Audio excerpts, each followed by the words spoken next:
Manolotra anao ny fampalalam-baovao. La 4G Batelma vous présente Ny vaovao. Sardine trésor. Sardine trésor. Amin'ilay tiako be. Manolotra anao ny fampalalam-baovao.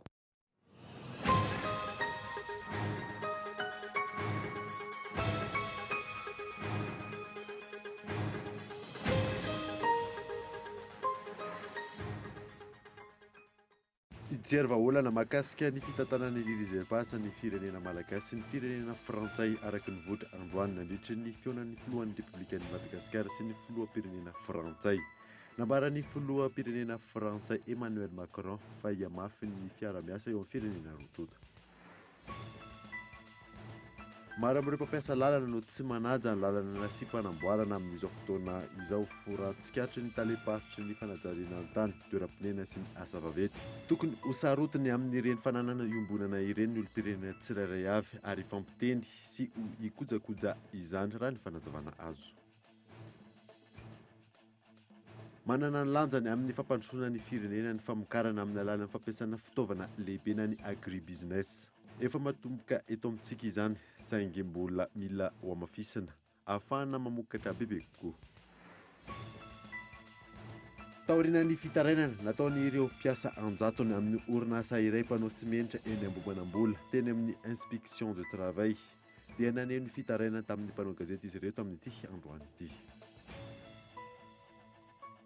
Maresaka iraisam-pirenena analina ireo teratany argentin nanao fihetsiketsehana mitondra foulard vert ao Buenos Aires izy ireo izay manamafy ny tokony ampanarahana lalàna ny fanalanjaza. Lalàna natolotra teny amin'ny parlementaire argentin omaly izay sakanany avy ao anivon'ny antico conservateur sy ny fiangonana katolika. Nadidin'ireo avy hatrany.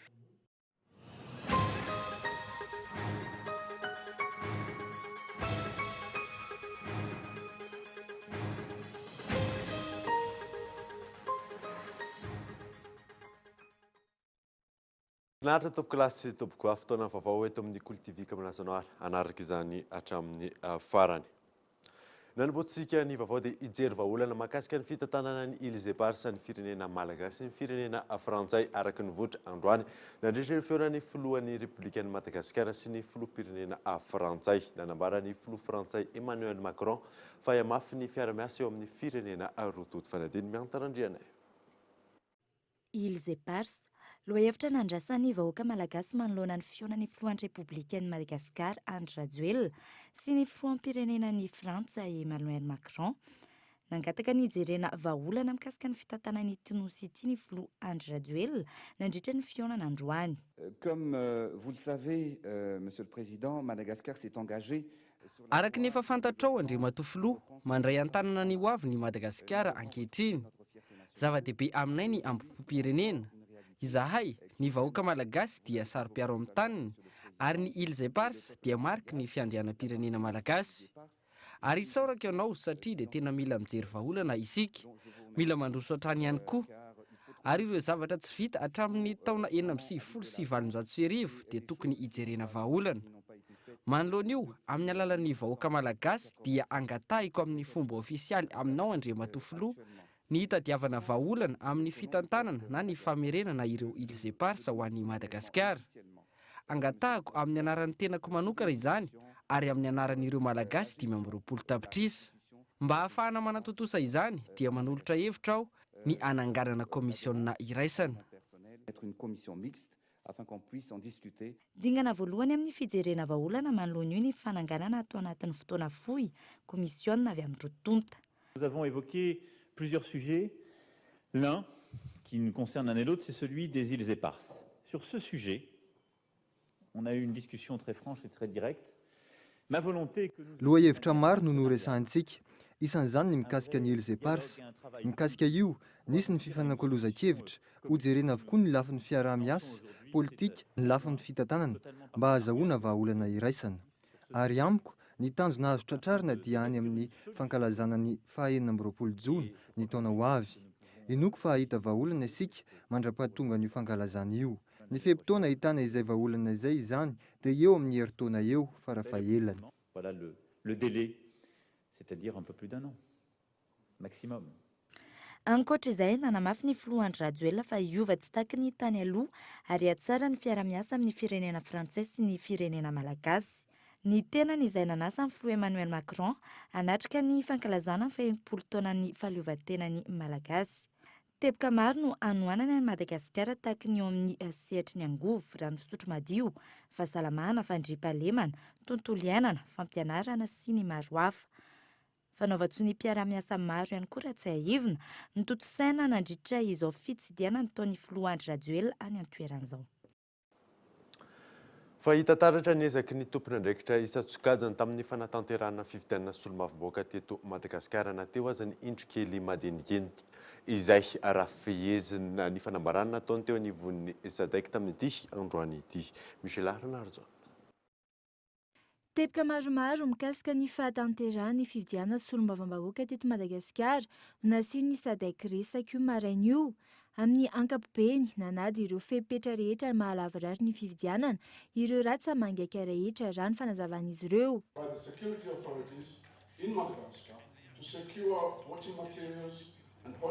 Teo amin'ny lafin'ny fandriam-pahalemana hita taratra ny fandraisana andraikitra, tsy nisy ny herisetra. Kasika ny seny kosa indray nanaja ny lalàna rehetra izy ireo ary tratra ny tanjony. Voaja araky ny tokony ho izy ny fametrahana ireo fitaovana teny amin'ireo birao-pifidianana na teo aza ny olana madinidinika. Ohatra amin'izany ny tsy fahampiany ny fampianarana ny olom-pirenena, na izany aza nefa andro ny fifidianana ny lamina amin'ny ankapobeny. 770 n'ireo birao-pifidianana no nanaja ny fepetra rehetra ary farany ny ena ny taha-pandraisana anjara ny mpifidy.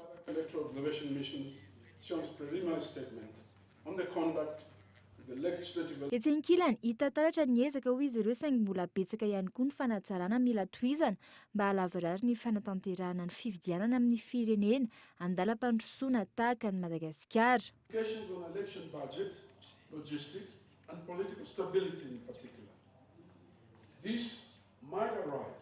Nety ny fikarakarana fa misy ny fanatsarana tolotray ny mpitondra fanjakana.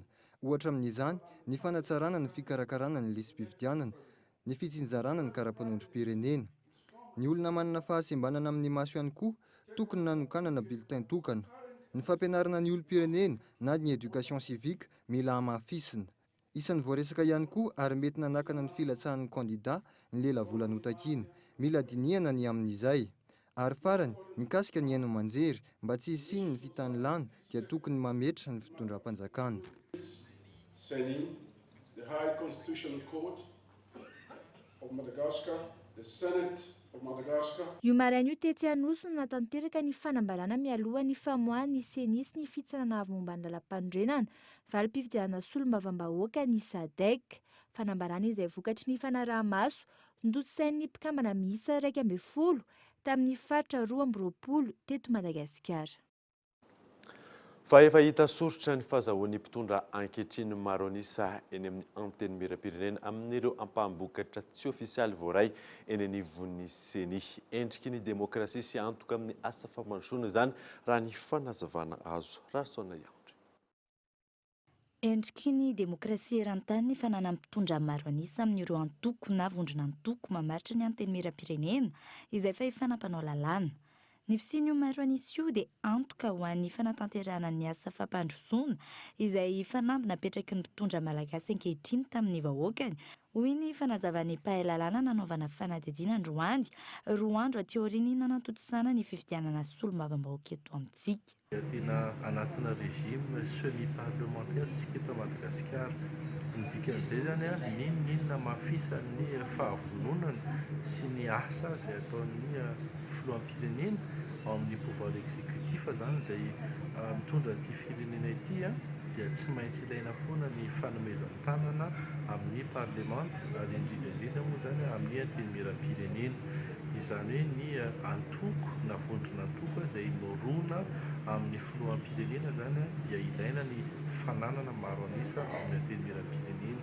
Izany moa dia demokrasia rehetra eto an-tany ny manao an'izany. Ny antony dia tsotra, ninona zany programan'asa ninninona programa économique sy sosialy izay ho apetraka ny filoham-pirenena dia mila foana zany zay fanohanana fanaovana lalàna sy fanomezan-tanana zany eo anivon'ny parlemanta ary indrindra zany ny antenimiram-pirenena. Everin'ity mpahay-lalàna nanaovana fanadidiny ity ihany koa fa tokony ho fiaranana amin'izay ny ady hevitra politika tsy mitondra tombotsoa ny daholobe sy ny fikatsahana tombotsoa manokana indrindra eo anivon'ny antenimiram-pirenena fa ny fanomezan-tanan'ny malagasy tsy ankanavaka eo amin'ny sehatra misy azy avy no antoky ny fampandrosoam-pirenena efa iarahany rehetra mahita ny fahatarany eto amintsika. Efa hita soritra ankehitriny fa isan'ny maro anisy sy ny irimarana any isika rehetra miaraka amin'ny Andry Rajoelina eny amin'ny antenimiram-pirenena na dia eo amin'ny 500 mahery kely. Ny vokatra manerana distrika 710 azy hatreto ny tonga eny anivon'ny Seny. Rarisona Iandreza. Manomboka hita taratra amin'ireo vokatra mivoaka tsikelikely eny anivon'ny Seny fa mizotra makany amin'ny fahazoana ny maro anisy ireo kandida isika rehetra miaraka amin'ny Andry Rajoelina. Amin'ireo distrika efa nahazoana vokatra ohatra mitana ny toerana voalohany na faharoatra ny kandida IRD. Ho an'ny eto Antananarivo renivohitra amin'ireo boriboritany miisa enina dia tafiditra trany ny kandida volomboasary. Toy izany koa ireo distrika any amin'ny faritra hafa toy ny Vakinankaratra, Itasy, Androy sy ny faritra Atsinanana. Efa azo antoka hatreto ny fahazoan'ny solombavamboaka miaraka amin'ny fitondrana maro anisy ny eny Tsimbazaza. Araka ny fanazavana ny mpahay politika, mampahomby ny demokrasia sy ny fitondrana mijoro ny fananana maro anisy eny amin'ny antenimiram-pirenena. Ho foana hatreo zany ireo adala politika mampalaza ratsy ny lampan'ny antenimiram-pirenena fotoana naharitra izay. Fa nisaotra ny vahoaka Natsimbandrano tamin'ny fahavitana adidy nandeha nifidy ny alatsinainy iteo ny kandida solombavamboaka Andry Ratsivahiny sy ireo mpiara-lisitra aminy tamin'ity androan'ity teny Andoharano fotsy fanampanazavana. Eto zay dia misaotra ny vahoaka Natsimbandrano tsy vaky volo tamin'ny nanjotrahany vato larana fahafito tamin'ny fifidianana izay natao teo fifidianana solombavambahoaka. Ny vokatra moa iny tsy ho resahana eto fa manana ny Seny itsika no amoaka azy amin'ny fomba ofisialy fa manana izay ny atao ampelantananay satria efa feno avokoa ny PV eto ampelantanana dia misaotra zay an'ireo olona zay nifidy anay. Hiezaka ny tenanay hiasa ary tena hitondra izany tena hoe etaetan'ny vahoaka izany any am-panatanteraka. Mahazo matoky ny vahoaka Natsimbandrano fa Andry Ratsivahiny dia vonona amin'ny tena fampandrosoana Natsimbandrano. Izay ny tontolon'ny fifidianana fa sehatra ahafahana mampandroso ny firenena ny tontolon'ny fiarovana ny zavaboary saingy tsy voary araka ny tokony ho izy izany hatramin'ny izay. Ny mahakasika ny tontolo iainana manoloana io ny loha hevitra isan'ny jerena nandritra ny andro faharoa famolavolana ny plan émergence Madagasikara. Miantarandriana. Iteto Madagasikara avokoa ny 500 ny zavamananaina maneran-tany na ny biodiversité mondiale. Taiza ambony saingy maro ny olana eo amin'ny tontolo iainana eto Madagasikara tato anatin'ny taona maro. Ripaka avokoa ny taona 2000 ny 70 hatramin'ny 500 isanjato ny ala hita manerana ny nosy tamin'ny taona 570 araka ny antotanisa nivoaka nandritra ny famolavolana ny OM. Velaran-tany rakotrala iray faingoenina pitapitra hektara ihany koa no very nandritra ny taona 2000 ka hatramin'ny taona 2024. Loha hevitra niresahana androany ary tafiditra amin'ny plan émergence Madagasikara mikasika ny tontolo iainana. Teboka maro no jerena manoloana io. Environnement résilient et prospère, le développement. Singa ahafahana mampandroso ny firenena ny toe-karena manga sy maitso. Ireto avy ny tokony atao ahafahana mahatratra ny tanjona. Mila hamafisina ny traikefa, hamafisina ihany koa ny ady amin'ny fitrandrana antsokosoko ny zavamananaina, hampitomboana ny toerana misy ireo ala arovana, fanentanana sy fametrahana stratejia mba hampitombo ny fambolena-kazo, fampivelarina ny tontolo ny fambolena, eo ihany koa ny fanamafisana ny ady amin'ny fiovaovan'ny tontolo iainana. Ny faran'androany fifanankalozan-kevitra sy ny fankakevitra iarana amin'ireo tompon'andraikitra eo anivon'ny ministera fikambanana tsy miankina sy ireo mpiara-mioninantoka Madagasikara mikasika ity sehatra ity. Mialohan'ny volana Jona no vita ny plan émergence Madagasikara raha tsy haivina. Fa maro amin'ireo mpampiasa lalana no tsy manaja ireo lalana asia fanamboarana amin'izao fotoana izao raha ny tsikarotry ny talepatry ny fanajariana ny tany toeram-ponenana ary ny asa vaventy tokony ho sarotiny amin'ireny fananana iombonana ireny ny olom-pirenena tsirairay avy ionina saina. Mitohatra ny asa fanamboarana ireo sisin-dalana sy lalana tanterahan'ny fitondram-panjakana amin'ny alalan'ny ministera ny fanajariana ny tany, ny toeram-ponenana ary ny asa vaventy. Raha ny zava-mitranga tsy mitandro ireny fananana iombonana ireny ny sasany amin'ireo mpampiasa lalana raha ny nambarany talepatry ny fanajariana ny tany, ny toeram-ponenana ary ny asa vaventy. Satria ny akabetsahan'ny lalana eto Antananarivo dia ny mpivarotra eo akaiky eo manary ny rano eo amin'ny laona eo ny rano voatokantrano mivoaka eo amin'ny arabe dia ny tandrifiny ireny rehetrarehetra ny akabetsahan'ny lavaka hitantsika eto Antananarivo. Dia rehefa mifanena ny tomobile anankiroa ataontsika hoe tonga ny camion anankiray somary mavesabesatra dia misy tomobile kely anankiray mifanena aminy dia le camion dia tena manitsaka ny atao hoe iny le fossé maçonné zany hoe le lakan-drano vita amin'ny maçonnerie de moulin nefa le sisin-dalana vao napetaka iny le béton préfa iny dia ohatran'ny efa zavatra heritaona sahabo no napetaka noho ny inona zavatra mbola vao napetaka androany dia efa misy tomobile manitsaka avy eo ambony. Tokony ahatsapa-tena ny tsirairay ary fanentana raha ny fanazavana trany ananana foto-drafitrasa maharitra sy mendrika ny renivohitra. Ka eto aho zany dia manentana ny isa-tokantrano antsika izay manamorona ny arabe mba aokontsika mba samy ifampiteny amin'ireny rano veriverentsy ireo satria ireny dia tsy mitovy mihitsy ny ranon'orana latsaka satria rano maloto avy any ampiasaintsika any dia rehefa rano maloto no miraraka eo amin'ny lalana dia aingakaingana tokoa kokoa ny fampitehan'ny lalana aoka antsika rehetra mpitondra fiara mba hifanaja mba tsy anitsaka any amin'ny tsy tokony hitsahana satria vola be ihany koa no lany amin'ny fanaovana n'ireny ataontsika hoe lakan-drano ivalinan-drano amin'ny amoron-dalana ireny. Manana andraikitra amin'izay fanabeazana olom-pirenena vanona izay ny fiarahamonim-pirenena, ny ray aman-dreny, ny mpampianatra sy ny mpanabe ary ny tsirairay. Raha ny rehetra no miara-mandray ny andraikitra tandrify azy, tsy ho lany fotoana amin'ny fanarenana ireny foto-drafitrasa ireny ny fanjakana ary ny volalany amin'izay fanarenana izay ahafahana manorina foto-drafitrasa maro hafa. Fa ho hatsaraina ny fomba fiasa eo anivon'ny BNGRC sy ministeran'ny mponina manoloana ny mety ho fahavoazana mahazo ny mponina amin'ny loza voajanahary maro samihafa. Ny totsaina androany ary no mafisina androany ny fifanaovan-tsony mpiara-miasa teo amin'ny rotota. Henri Florian. Ny 2027 isan-datin'ny mponina eto Madagasikara ankehitriny no tafiditra ao anatin'ny fahantrana lalina ao koa ny sedra samihafa vokatry ny loja voajanahary raha ny tarehimarika avy ao anivon'ny ministeran'ny mponina. Tafiditra ao anatin'ny fanatratrarana ny laharam-pahamehana apetraky ny fitondrana ankehitriny izay mifanindandalina amin'ny politika ankapobeny ny fitondrana izay mifanaraka amin'ny pekady nasionaly hiatrena ny loja voajanahary ny taona 2024 ary ny pekady nasionaly ho an'ny fiahina ara-tsosialy ny taona 2024 hatramin'ny taona 2024.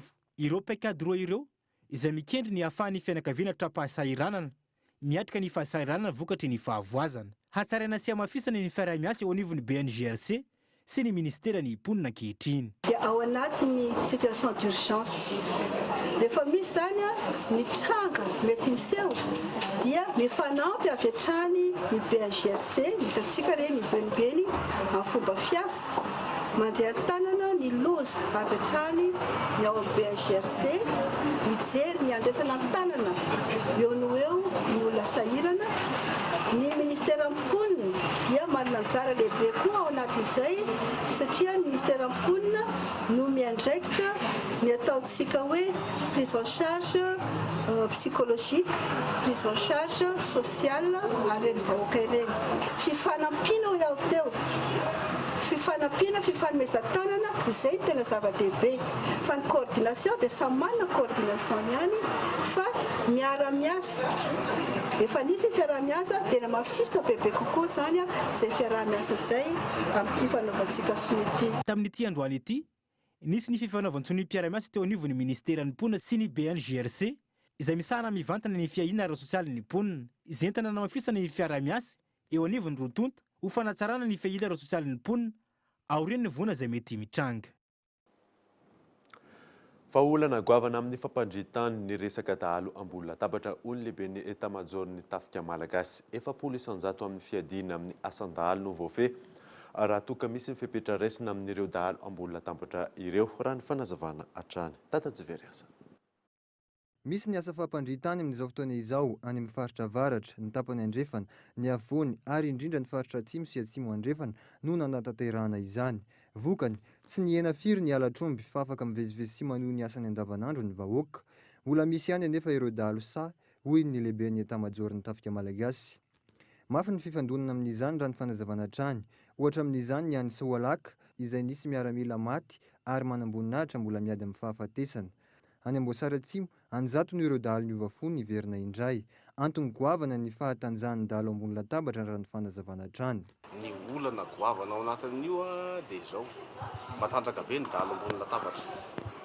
Inona ny ataoko hoe matanjaka be ny dahalo ambony latabatra satria tsy tiandry zareo ny sin'io inona izy teo io asa ataon'ny miaramila fanaovana fandriampahalemana io dia lasa tafita ankolaka aty hoe tsy ilaina io zavatra io fa misy an'izao any misy an'izao ataon'ny miaramila misy zany ange reto fanjakana kely eo anatina fanjakana efa tonga eo ve le tafika izay an'ny fanjakana dia ianao mbola milaza fa ianao any tokony andraikitra amin'le ao an-tanàna nefa ianao sivila dia mananakalaky ny kova dia avy eo ianao miantso ny miaramila ahoana moa ny atsianao miaramila izay an'ny fanjakana dia ianao manao fanjakana kely eo tsy azosika ekeny zany zavatra zany mila sina heritreritra io dahalo ambony latabatra io fa matanjaka be io raha io misy fepetra raisina amin'io dia za tena samy teny fa ny 700 miady amin'ny alatromby efa vita.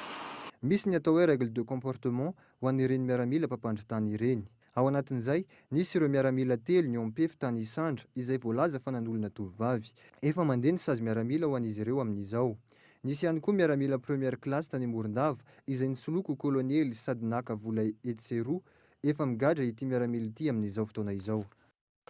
Tonga eto amin'ny fotoana ny dokavarotra isika aoriana izay natatsika mahakasika ny tetika asa ampina izay efa tsy ny vondrona Europeana vola eo ihany koa ny fanolorana boky nataon'ny vondrona Filatex ary ny etsika Madadog Show rehefa avy eo.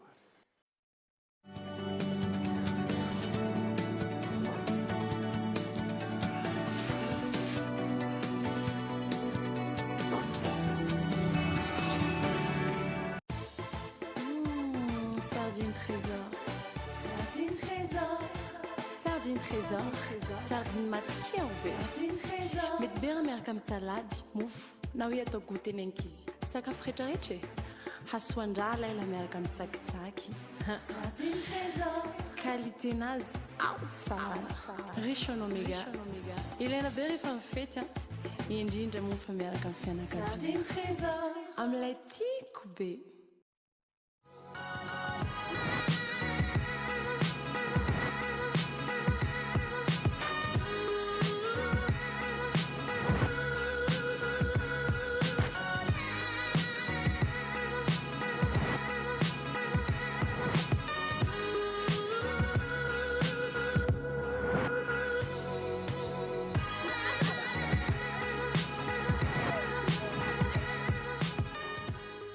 Maman branchée, maman connectée. Vos selfies au bout des doigts avec le Infinix 4G. Le Infinix 4G est doté d'un capteur d'empreinte digitale et c'est à seulement 169 000 arrières. En plus, à l'achat du Infinix 4G, la Telma Watch est offerte. Rendez-vous en Telma Shop.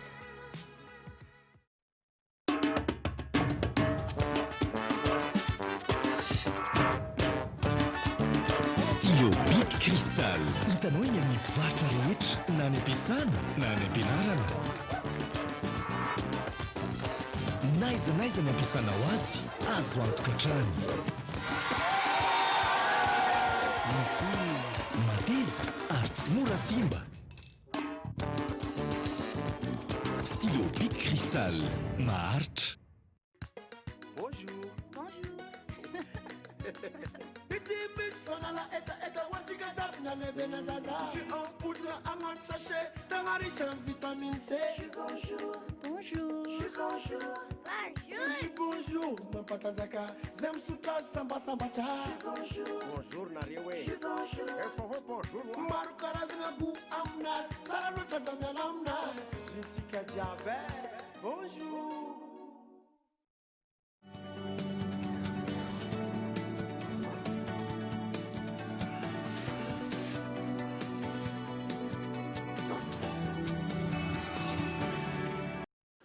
Araka ny hitantsika teo eny incarnate izay indray no horonan-tsara rahantsika anioalina eto amin'ny Cool-TV.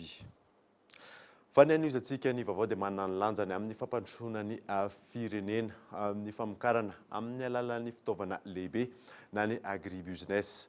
Efa natomboka izany teto amintsika saingy mbola mila ho amafisina izany ahafahana mamokatra bebe kokoa. Gaëtan Andretsilavo. Fototra efa arany fampandrosoana ny fanatsarana ny famokarana sy ny fitadiavana lalam-barotra ahafahana mamoaka ny vokatra. Ilaina araka izany ny fametrahana fiaraha-miasa mirindra eo amin'ny fanjakana, ireo mpandraharaha sy ireo mpamokatra isan-tsokajiny. Eo ihany koa ny famahana ny olana mitranga raha tsy ilaza afa-tsy ny tsy fandriam-pahalemana. Iny aloha dia tonga dia efa verimberina foana. Dia anjaran'ny fanjakana zany manao rehetrarehetra mba hisiny izay sécurité zany satria tsy afaka mamokatra reo. Tsy afaka mamokatra zareo zany raha tsisy aloha fitonian-tsaina. Io zany le sécurité.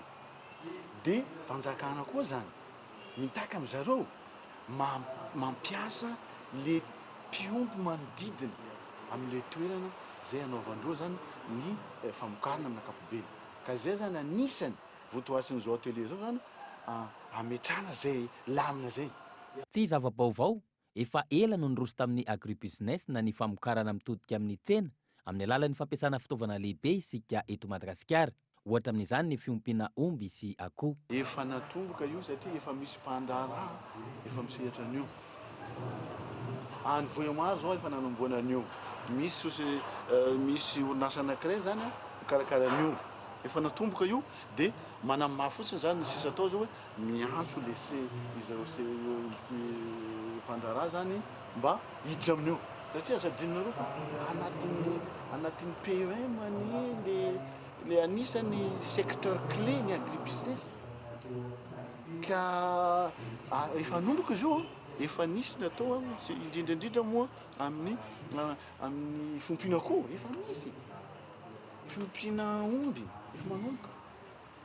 Nisy ny fiaonana teo amin'ireo mpandraharaha eo amin'ny sehatry ny fiompiana izay miara-miasa amin'ny fanjakana sy ny ministeran'ny fambolena sy ny fiompiana ary ny jona. Fandaminana ny fiaraha-miasa ahafahana manatsara ny fiompiana no tanjona amin'izany. Tsy ahivina hatrany, miaina any amin'ny tontolo ambanivohitra avokoa ny 2/3 ny mponina eto Madagasikara ary misehatra amin'ny fiompiana sy ny fambolena ary ny jona. Fa ho tanterahana eny amin'ny kianjamaky Andotapenaka ny 30 Mey hatramin'ny faharoan'ny volana jona ho avy izao ny tsenabe ny fiompiana sy ny jona ary ny fambolena andian'ny faha 12. Trano efa mihoatra ny 300 no hita eny an-toerana. Gaëtan Andretsilavo. Efa ao anatin'ny fanomanana tanteraka ireo tompon'andraikitra sy ireo mpandray anjara rehetra amin'ny tsenabe ny fiompiana sy ny jona ary ny fambolena andian'ny faha 12 izay ho tanterahany amin'ny kianjan'ny Maki ny faha 30 Mey hatramin'ny faharoan'ny volana jona ho avy izao. Trano efa mihoatra ny 300 no hita eny an-toerana mandritra ireo andro ireo. Tanjona ny fampiroboroboana ny tontolo ambanivohitra. Ny fandaharam-potoana zany dia ny alakamisy 30 Mey aloha ny maraina dia natao ny officiel zany izy io. Ny après-midi manomboka amin'ny 12 sasany zany no manomboka miditra amin'izay ny mpitsidika dia manomboka eo ny asan'ny zoma amin'ny 20 ka hatramin'ny 5 ariva, ny asabotsy amin'ny 20 ka hatramin'ny 5 ariva, ny alahady amin'ny 20 ka hatramin'ny 5 ariva. Maro be ny zavatra ho hitantsika eo anatin'io satria ny trano efa hitantsika eo zany dia mihoatra ny 300. Ahitana ny momba ny fiompiana ao, ahitana koa momba ny fambolena ao, ahitana koa ireo mpanodina, ireo orinasa maro mpanafatra fitaovana sy ireo mpanodina ny vokatra etan-toerana zany. Maro be ozy satria izy ty zany dia mahentiky ny nosy mpandray anjara. Misy mpandray anjara 300 mahery mpampiranty any amin'ny 200 anao any eo ary ny trano efa no 300 mahery zany hitantsika eo amin'io stade Maki io. Ahitantsika koa anatin'eo zany misy varotra fampirantiana famelabelarina raha nadihevitra, fifanana maimai-poana, fitsangatsanganana amin'ireo soavaly zany satria misy ny ankizy mankafy andre. Eo koa fampirantiana ny alika zany sy ireo toerana maro fialamboly maro samihafa zany. Tsy adino koa fa isaorana manokana ny orange izay mbola tonoina any izy avy eo fa misy ny point wifi amin'ity zany ao amin'io foara io. Zany hoe lavorary tanteraka aloha zany ny fanombohana azy hatreto. Na izany na zany dia manentana ny olona rehetra nefa zay tonga avy ianareo satria be dia be ny zavatra hita ao. Misy koa zao fiofanana maimai-poana zany izay ataony zoma hariva sy ny asabotsy zany ho antsika liana amin'izany fiofanana zany ny famelabelana rana devitra moa zay ato eo dia tsy diram-bolo io fa afaka tonga dia tonga anao misy eo amin'ny thème 12 ao zany no velabelarina mandritra n'io efatrandrony tsena be amin'ny fiompiana sy ny jono ary ny fambolena io zany dia manasana roa rehetrarehetra ny izay atao amin'ny MPE sy ny mahepy zany amin'ny zavatra eo vidipidirana tsy niovana nandritran'izay andihany 12 teo aloha zay ka hatramin'ny ty faranty dia arivo ariary ataoko hoe tsy dia lafo zany fa tena hoe natokana ahafahanao mitsidika ny zavatra eo. Hiavaka araka izany ny tsenan'ny fiompiana sy ny jono ary ny fambolena andehan'ny faraika amby folo amin'ity taona 724 ity ary maro ny zavatra ho hita eny an-toerana mandritra ireo andro ireo.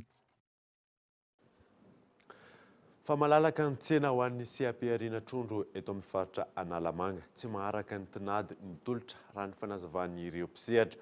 Misy ny tetikasa ampina fa tsy ny vondrona Europeana vola ampifanana ireo mpiopo trondro. Iona saina. Anisan'ny CAP-ariana iray malalaka ny fiompiana trondro eto Madagasikara. Raha ny hita eny an-tsena tsy maharaka ny tinady ny tolotra antony mahatsara vidy ireo trondro ho an'ireo mpiompy. Toy ireto mpiompy trondro anatin'ny dobo sy antanety ireto eto amin'ny commune Antanety Bemazaza, district Anambohidratrimo. Ny vondrona ho fikambanana izy ireo ahafahana manatsara ny vokatra ary miompy trondro, karpa sy tilapia. Ny autorisation d'exploitation an'ny tsirairay amin'ireo zany dia ao anatin'le famokarana zana-trondro sy fanatafizana trondro matavy. Dia efa manao ny fiofanana fampanatizana sy fanatafizana daholo zany. Fa ny olana aminy zany dia ny fiovavan'ny toetrandro aloha ny olana lehibe. Rehefa tsy ampy ny orana dia ritra ny rano, betsaka ny orana dia tonga ny tondra-drano dia ny avandra eo andaniny. Ankoatra ireo mpiompy trondro eto amin'ny commune Antanety Bemazaza izay mahazo fiofanana avy amin'ny tetikasa ampina na ny appui au marché piscicole Analamanga izay tafiditra ao anatin'ny programme agro-civiculture Antananarivo fa tsy ny vondrona Europeana vola. Raha ny fanazavana mizara roa amin'ny ankapobeny ireo mpiompy trondro ho an'ny faritra Analamanga. Ao ireo manao izany eny an-tanimbary toa ny Ankazobe, Manjakandriana ary Arivony Mamo. Ao ihany koa ireo miompy anatin'ny dobo toa ny eto Ambatolampy tsy mahafotsy. Misy ihany koa ireo mpiompy mahazo tohana avy amin'ny tetikasa ampina. Efa misy aloha ny fampiofanana, misy ny fampianarana no izay isan-karazan'ireo fa ny olona mpisehatra ao amin'ilay asa fiompiana trondro dia mbola vitsy ka tsy maharaka ny tinady ny tolotra. Amin'izay ilay tsy fahampian'ny tinady izay dia miezaka izay. Izay moa mana fikambanana atao hoe Siloama, manana 70 hectare zay ary avaratra ary. Dia ireo mpikambana ao amin'ny Siloama ireo ihany manana tambarikio ato. Dia zao zany zao zay efa manao rizipisciculture. Ho fanampiana izay efa misy satria hita fa tsy maharaka mihitsy. Ny tanjona zany ho avy roeny ny vokatra isa-taona hatramin'izay no enjahana amin'ny taona 2020 indray. Mandray anjara amin'ny FEPA izay tanterahana etsy amin'ny Kianjamaki manomboka ny alakamisy 30 volana May hatramin'ny roa izao ireto mpiompy trondro ireto. Mandritra io fotoana io no anehoan'izy ireo ny vokatra sy ivarotany izany. Lafim-baovao hafa kosa indray dia nanolotra boky ho an'ny EPP hivandry tamin'ity androany ity ny vondrona Filatex ny kilasy rehetra amin'ity EPP ity samy nahazo ny anjarany avokoa fanadidina. Boky miisa 300 no natolotry ny vondrona Filatex ho an'ireo mpianatra eto amin'ny EPP hivandry ny ariva teo. Boky izay natao indrindra hanatsarana ny vokam-panadinana ao amin'ity sekoly ity. Efa tonga teto izay nanamboatra an'ilay trano etsy ampitetsy ianaran'ny ankizy 7e sy ny Garabola, trano vao naorina izy io tamin'izany fotoana. Dia tsy hampanay ankehitriny hoe tsy ampy raha foto-drafitrasa fotsiny fa ny fianarana raha tiana handroso tsara sy hay tsara ny ankizy dia tokony maty mamaky koa dia tiana hoe ho beazina zany hoe inona ny fomba anabeazana an'rehetra azy reto dia nomena boky zany zareo rehefa mifandinika tamin'ny talian'ny sekoly hoe inona no afaka hanampiana ny zareo mba hanatsaratsara kokoa ny valim-panadinana sy ampiakarana ny faripahaizan'ny ankizy dia tsapa zany hoe tena mila boky ry zareo. Dia ny boky araka ny hitanareo reto boky izay nentinay tsy hoe boky fianarana fotsiny ihany fa nasiana koa misy boky angano amin'ny teny gasy, misy boky amin'ny teny français, misy boky hoe amin'ny fiteny anankitelo teny gasy, teny français, teny anglais. Dia mananteny izay hoe mba hiakatra zany ny etapa ahafahana amin'ny CEPE dia nefa ny koa tsy eo amin'ny 7e fotsiny fikarakarana CPE fa manomboka any amin'ny klasy ambany zay ny antony mahatonga andreo hoe manomboka any amin'ny T1 dia efa misy boky dia misy ahafahan'ny mpampianatra koa zany misy méthode ao dia ianaran'ny mpampianatra hoe ahoana mampita amin'ny ankizy. Azo antoka fa hiatsara ny fari-pahaizan'ireo mpianatra amin'izao fahazahoana boky izao hoy ny taletsekoly eto amin'ny EPP Ivandry. Ny boky moa zany dia anisany fitaovana iray lehibe anovozan'ny ankizy ny fahalalany, ampitomboiny ny fahalalany. Dia faly tokoa ireo ankizy ireo satria ireo boky ireo zany dia efa natao araka ny taonany avy sy ny klasiny avy. Dia mankasitraka feno izahay ny groupe Filatex amin'izao fiaraha-miasa aminay izao ary maniry hatrany ny tohizan'izany fiaraha-miasa izany. Hitohy hatrany ny asa sosialy ho fanampina ny mpiarabelona ho tanterahany vondrona Filatex hoy ny tompon'andraikitra.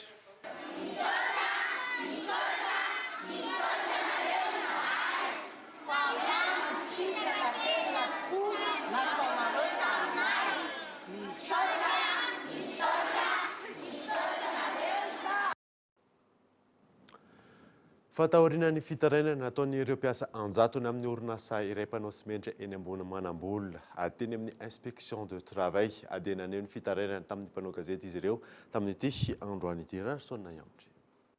Rehefa avy nenohy ny teny amin'ny inspection de travail androany tolakandro nisy olon-tena ny mpiasa tao amin'ity orinasa mpanao simenitra eny ambony manambola ity taorian'ny fitarainana napetraka izy ireo dia nanolotra taratasy satolotra ny mpampiasa ny solon-tenany isi ny fampiresahany eo amin'ny rotonta. Nanambara nefa ny mpiandro vavadiny ity orinasa ity fa tsy misy tompon'andraikitra na iray azy ao amin'ny orinasa araka izao anarano azy izao. Zareo ny teny amin'ny zareo tany amin'ny bureau ny teny hoe tsisy tompon'andraikitra. Ny rina ny teny anao teo hoe tsisy tompon'andraikitra. Nefa tompon'andraikitra tsy feno. Nanolona izany tsy fisian'ny tompon'andraikitra ny antoerana izany dia naneo ny fitarainana tamin'ny mpanao gazety ny solon-tenany ireto mpiasa. Ny karama zany ato aminay tena midiminué hatrany amin'ny 130,000 ariary. Ny karama farany ambandrina hatramin'ny nanomboka depuis 2006 2008 ka jusqu'à hatramin'izao. Manarakarak'izay eo ihany koa ny fanaovana tsinitsinina mpiasa ny droit mpiasa rehetrarehetra zany tsy misy azo tsy misy ara-dalàna mihitsy ankinapo sanano sy ity ny fangatahana efa nanomboka zay 2008 zay jusqu'à hatramin'izao mbola tsy misy hatreto ka eo amin'ny ressources humaines tsy misy an'izay satria ny antony tsy mamisy an'izay ato aminay tsy te mivaky lohan'izany loatra ny ato fa tonga dia mampiasa rehefa mampiasa dia ohatran'ireny mampiasa gadry reny. Enay zany ohatrany hoe mijontso hoe najontsony anay ny resaka classification professionnelle amin'io zany lasa ohatrany hoe lasa ambanina tanteraka zany zay ao anatin'le izy rehefa misy zavatra very ao misy zavatra very moko dia izay rehetrarehetra lasa manolo nefa misy gardien andraikitry ny gardien tokony hisavanay tao zao nisy fotoana nisy alternateur very lasa zay ny manolo zay any ampiasana any amin'ny chantier amin'io lasa zay ny lasa tratra manolo an'le izy dia ny karamanay efa kely mbola analana ihany ka zay anisany mampalahelo anay zay satria zay efa any amin'ny chantier any lasa zay nay victime amin'le zavatra analana regny karamanay mampalahelo anay zay zavatra efa zay mba angatanay amin'ny fanjakana mba midina aty. Tsy nisy tompon'andraikitra afaka nandray ihany koa ny mpanao gazety teny an-toerana hahenoana ny fanazavana avy ny mpampiasa na ny solon-teny ny ankilany manoloana ireo fitarainan'ny mpiasa ireo. Nanambara kosa ireo mpiasa fa hiverina eny amin'ny inspection de travail amin'ny zoma ho avy izao anao tatitra ny zavanitranga tamin'ity androany ity. Hoentina aminao eto amin'ny vaovaon'ny Kolo TV FM ihany ny toy ny tiraraha ity araka ny fivoarany. Fansokatra androany ny hetsika Matadog show mpitsara roa avy any amin'ny société centrale canine avy any Frantsa ny tonga ijery sy tsara ireo alika eto Madagasikara fanadidina. Saika hita teto avokoa ireo karazana alika ompiana eto Madagasikara. Fijerena ny momba azy ireo sy ny fahazoana mikarakara ny taratasy no tatirana androany nandritra ny hetsika Matadog show. Ny atsara tarehin'ireo alika vao afantina kosa no tsaraina rapitso. Zany hoe amin'le hetsika zany dia misy androany sy kapitso. Ny androany dia évaluation ny filazanay azy. Zany hoe mijery ireo alika izay mitovy amina standard nefa mbola tsy manana taratasy. Rehefa ohatra ohatra hoe évaluer ny alika dia ampidirina amin'izay amin'ny livre des origines mba azahoany après 4-5 génération tena taratasy gaikitra zany ny pédigriany. Zay zany le hetsika androany. Isan'ny alika karazany alika eo amin'ny any amin'ny 20 mahery any no seho eto. Kapitso dia isy le antsoina hoe concours de beauté. Misy exposition dia misy concours de beauté zany hoe jerena zay alika tsara tarehy indrindra. Nitaky fikarakarana manokana eo amin'ny lafiny ara-tsakafo sy ara-pitsaboana ny fiompiana alika tahaka izao. Anazy zao ito malany croquette 600 grammes par jour, malany hena eo amin'ny fefany atsasany eo zany izy. Traitement izy ireo zany atao amin'ny ara-dalàna tsara. Manao vaccine tsy maintsy atao complet. Ny vermis fusine izy ireo koa dia atao à jour. Dépense lanay zany 40 000 à 75 000 par jour. Efa vonona trano zany zay zao miomana satria ihany ireo namanay mandray andraikitra sy ara-manentana amin'ny événement anankiray. Nitanterahana androany tetsy Korondrano ny andiany voalohany tamin'ity Mada Dog Show ity. Ankoatra ny fahatongavan'ireo mpitsara matian'ny iraisam-pirenena, tonga nanome voninahitra ity hetsika ity ihany koa ny dokotera veterinera spesialista ho an'ny fiompiana iray. Ny tanjon'ity hetsika ity dia ny iverenan'ny malagasy ao anatin'ny fikambanana Fédération Cynologique Internationale izay nialana ny taona 2007. Alohan'ny sarana dia averina aminao vaovao nisongadina tamin'ity alina ity. Ijery vahaolana mahakasika ny fitantanana ny Îles Éparses sy ny firenena malagasy sy ny firenena frantsay araka ny vohitra androany nandritra ny feonan'ny filohan'ny Republikan'i Madagasikara sy ny filoham-pirenena frantsay. Isan'ny vaovao nisongadina ihany koa dia maro amin'ireo mpampiasa lalana anosotsy no anaja ireo lalana ampiasaina sy amboarina amin'izao fotoana izao raha ny tsikaritry ny taleparitry ny fanajariana ny tany ny toeram-pinenana ary ny asa zava-vety tokony no sarotany amin'ireny fananana iombonany ireny ny olom-pirenena tsirairay avy. Dia izay mamarina vaovao tamin'ity alina ity ankasitrahana ianao nanaraka izany soafa tsara daholo tompoko.